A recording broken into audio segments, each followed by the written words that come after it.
जब when I was doing research on this and Kargil हुआ ही था तो मुझे इंडिया जाना पड़ा, तो वहां I met a brigadier Nair, जो एक्चुअली फुला है ना तहसील गुजरात की, ये वहां की फैमिली है जो पार्टीशन के वक्त वहां गई। तो वही पंजाबी उनके घर में गया, किसी के जरिए कांटेक्ट मिला, उसने कहा यार ये तो समझाओ कि जब जंग शुरू हुई, he was fighting in that war, तो कहते हैं जब आपके ये सोल्जर्स मारे गए तो जो है ना उसका क्या कहना चाहिए, प्रोटोकॉल कह लें या तरीका है कि once the battle is over for a few hours और फॉर अ डे और व्हाटएवर, उसमें सीज फायर होता है और आप अपने डेड बॉडीज इंजर्ड को ले जा सकते हैं। तो वो कहते हैं हमारे लिए प्रॉब्लम हो गया कि पाकिस्तानी तो कह रहे थे कि ये तो हमारे सोल्जर्स ही नहीं है, ये तो मुजाहिदीन है, तो अब इन डेड बॉडीज को क्या किया जाए, वो तो सड़ जाएंगी। तो कहते हैं उन्होंने कहा कि हमारे कुछ यूनिट जो है ना आर्मी के अंदर अभी भी मुसलमानों के हैं, तो we have Hindu priest, Muslim priest, Sikh priest and Christian priest. तो हमारे आर्मी के जो मुसलमान मौलवी हैं उनको ला के तो उनका नमाज जनाजा पढ़ाया गया और उनको बैरी किया गया अकॉर्डिंग टू इस्लामिक जो राइट्स हैं। बाद में फिर इन्होंने मान ही लिया कि ये हमारे लोग हैं, और आप वीडियो भी देख लेंगे, इंडियन आर्मी मैन जो हैं एक डेड बॉडी पाकिस्तानी सोल्जर की पाकिस्तान के फ्लैग के अंदर वो अनरैप करके तो वापस कर रहे हैं, क्योंकि ये एक दो आर्मीज के अंदर है, जो सोल्जर्स लड़ते हैं या मारे जाते हैं उनका अपना झगड़ा तो पर्सनल कोई नहीं होता, they are fighting for the nation, इसलिए उनको रिस्पेक्ट दी जाती है। अभी भी जैश ए मोहम्मद के जो हैं वो अपना मौलाना मसूद, उन पे कोई एक्शन नहीं ना हुआ, बैन तो है वो तंजीम, लेकिन एक मुझे मेरी आंखों के सामने वो सारा हुआ था। एक जहाज उनका इंडिया से नेपाल की फ्लाइट इन्होंने हाईजैक करके काबुल ले गए थे, और Jaswant Singh was alive then, he was I think India's defence या होम मिनिस्टर, वो वहां पे गए और फिर बाकी लोगों को छुड़ाया। कई लोगों को इन्होंने जहाज में ही मार दिया था। एक नई नई शादी हुई थी लड़के लड़की की, और वो बेचारे हनीमून के लिए जा रहे थे, उनको भी इन्होंने मार दिया। तो इस तरह तो नहीं होता कि आप ये टेररिज्म करवाएं या उनके लिए आप सेफ हेवन अपने मुल्क में कायम रखें और आप पे इल्जाम ना लगे। आपके ऊपर जो टेररिज्म हुआ है वो बिल्कुल और ऑर्गेनाइजेशंस हैं, ज्यादातर वो अफगान ऑर्गेनाइजेशंस हैं। आप कह सकते हैं आप बलोचिस्तान की लिबरेशन आर्मी के साथ भी अब इस किस्म का हो रहा है, कुछ फाटा के अंदर फॉर्मर होता रहा है, बट उनका एजेंडा जो पाकिस्तान के लिए है वो बाकी दुनिया में अप्लाई नहीं होता। हमारे जैसे आपने कहा इनको पहले ही आप एक तो इनको आप डिसमेंटल कर देते। तो इमरान खान का ये बयान मैंने नहीं देखा, लेकिन अगर आप कह रहे हैं तो मैं बहुत खुश हूं को ये उन्होंने बयान दिया है। But as you have noted it is late in the day, अभी भी कंप्लीटली नहीं ना उन्हें सेटिस्फाई कर सके। मौलाना अजहर जो है, मसूद अजहर या व्हाटएवर हिज नेम, वो भी हैं और कुछ और लोग हैं, लखवी और ये और वो, who have not been put on trial yet। लेकिन आप देखें इमरान खान वो क्या कहते हैं, शेख रशीद ने खुद ही कह दिया कि देखो जी इन्होंने बता दिया था कि अजमल वो जो है कसाब वो पाकिस्तानी है। ये अभी रिसेंटली हुआ है, और ये सारी उम्र कहते रहे हैं कि वो तो पाकिस्तानी नेशनल ही नहीं था। आपके अपने होम मिनिस्टर ने यह कह दिया यार। उस दिन इंडियन मजाक उड़ा रहे थे कि यार एक दिन आपके अपना मिनिस्टर ने ये एडमिट कर दिया। So you see this doesn't work international politics में। बिल्कुल सही कह रहे हैं। तो डॉक्टर साहब ये बताइएगा जो चाइना फैक्टर है उसमें वो क्या था? सुनने में आता है कि चाइनीज ने बेसिकली जनरल मुशर्रफ की कॉल्स टैप की और अमेरिकियों को बता दिया कि ये इस तरह का प्लान रखते हैं कारगिल में। तो चाइना भी जो है वो भी तो एक चाहता था कि पाकिस्तान जो है वो कोई एडवेंचरिज्म ना करे। तो पाकिस्तान जो है बल्कि चाइनीज तो ये भी पाकिस्तान को कहते रहे कि इंडिया के साथ ताल्लुकात ठीक करें।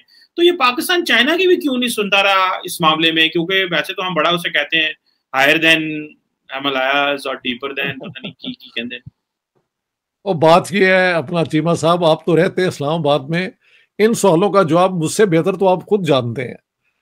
मैंने बताया चाइना का बहुत इंपॉर्टेंट है ड्यूरिंग, मैं तो क्योंकि उस जमाने में लिख भी रहा था और किताब भी मेरी गैरजन स्टेट में ये सारी डिटेल्स हैं।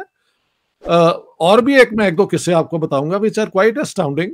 वो देखें आप, कि China did support Pakistan on Kargil.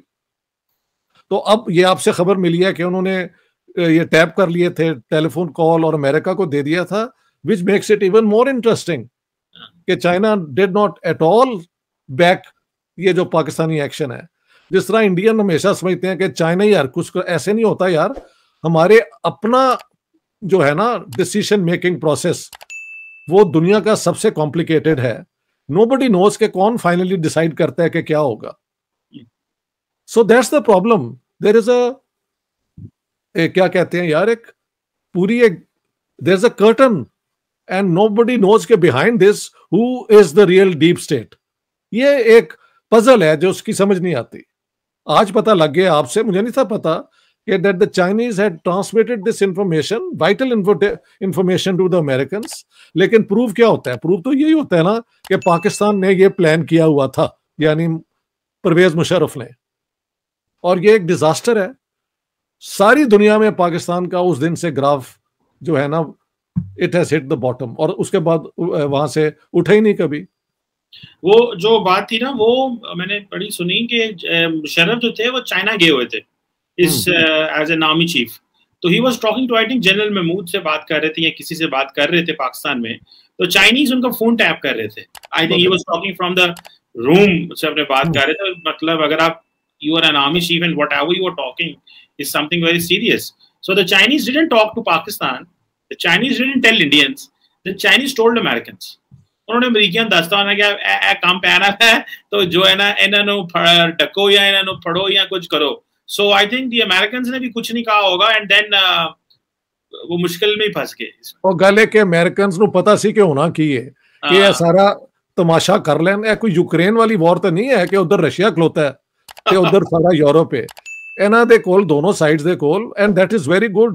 10-15 3 ਹਫ਼ਤੇ ਦੇ ਬਾਅਦ ਤੇ ਉਹ ਕੀ ਕਹਿੰਦੇ ਨੇ ਐਮੂਨੀਸ਼ਨ ਹੀ ਖਤਮ ਹੋ ਜਾਂਦਾ ਹੈ। ਇਹਨਾਂ ਦੇ ਕੋਲ ਸਪੇਅਰ ਪਾਰਟਸ ਨਹੀਂ ਹੁੰਦੇ, and that is only good. ਜੇ ਵਾਕਈ ਬਹੁਤ ਕੋਈ ਸੈਲਫ ਪ੍ਰੋਡਿਊਸਿੰਗ ਆਰਮੀਜ਼ ਹੋਣ ਔਰ ਪ੍ਰੋਡਕਸ਼ਨ ਹੋਵੇ ਔਰ ਇਹ ਜੰਗ ਕਰਨ ਤੇ ਤੁਸੀਂ ਦੇਖੋ ਕਿੰਨੀ ਤਬਾਹੀ ਹੋਏਗੀ। ਔਰ ਤਬਾਹੀ ਕਿੱਥੇ ਹੋਏਗੀ? ਪੰਜਾਬ ਵਿੱਚ ਹੋਏਗੀ। सो इट्स वेरी गुड कि उनको सबको पता है कि ये कहाँ जाएंगे। चाइना के पास तो नहीं ना जा सकते, अमेरिका ही दरवाजा खड़काएंगे और पाकिस्तान ने खड़काया और वहां पे मिन्नतें की।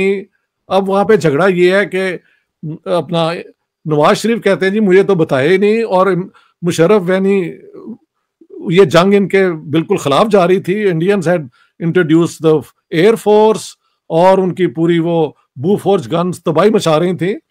तो कहते हैं कि वो उनके पास आए, ये बड़ा ऐसे लिखा है अपनी किताब में। तो इनको जाना पड़ा वहां पे अपना उनसे बेगिंग के लिए कि जी हमारी जंग बंद करवा दें। क्लिंटन के पास जाना पड़ा और उस दिन 4 जुलाई थी, स्पेशली रिक्वेस्ट की और छुट्टी थी अमेरिका में। नवाज शरीफ ने कहा साड़ी गल सुनो वरना हमारे हालात जो है ना वो खराब हो जाएंगे। फिर उन्होंने अमेरिकन से सुना, इंटरवीन किया और उनको कहा कि भाई ठीक है, इंडियंस को कहा कि इनकी फौजें निकलने दें हैं जो मुजाहिदीन कह रहे थे। वो फिर जब वो निकल रहे थे तो फिर उस दौरान उन्होंने बहुत जो है वो बम्बार्डमेंट की, बहुत स्लॉटर किया लोगों को। बिल्कुल सही है। अगर आप पढ़े in the line of fire तो मुशर्रफ ब्लेम्स के जी हम तो जीते हुए थे, ये था वो था, and Nawaz Sharif went there and he caved in और ये और वो। तो ये हमारे ब्लेम गेम दोनों की चलती है, लेकिन आई थिंक नवाज शरीफ की स्टोरी ज्यादा क्रेडिबल है, मुझे तो ये लगता है। दोस्तों आज पाकिस्तान की हालत इतनी खराब है कि इसको अपना भूतकाल याद आता है, वो गलतियां याद आती हैं और कहीं ना कहीं वो मान रहा है कि आतंक की राह पर चलकर आतंक को सपोर्ट कर उसने अपने पैरों पर कुल्हाड़ी मारी है।